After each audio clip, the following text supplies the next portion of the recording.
అరే ఇంకురా తంబి రేట్ ఎంతో చూసావా? Hostel rent కట్టవా?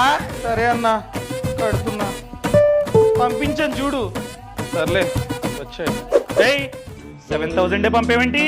12% GST ఎవడ కడతాడు? ఇంకొక 840 పంపు. అన్న ఇన్ని రోజులు GST కట్టించుకుంది చాలు, ఇక నుండి మేము ₹1 కూడా GST కట్టాల్సిన అవసరమే లేదు. ఎందుకు?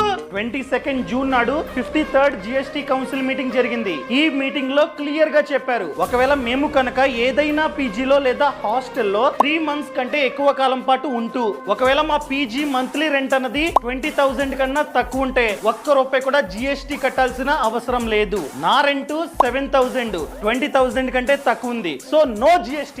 7,000 కట్టా. బాయ్. తింటాను. సర్లే ఎవడు చెప్తాడే ఇవన్నీ మీకు అర్థమైందా అండి? ఈ రీల్ ని మీ పీజీ ఫ్రెండ్స్ కి షేర్ చేయడం మర్చిపోకండి. మీ పీజీ రెంట్ ఎంతో కామెంట్ లో చెప్పండి.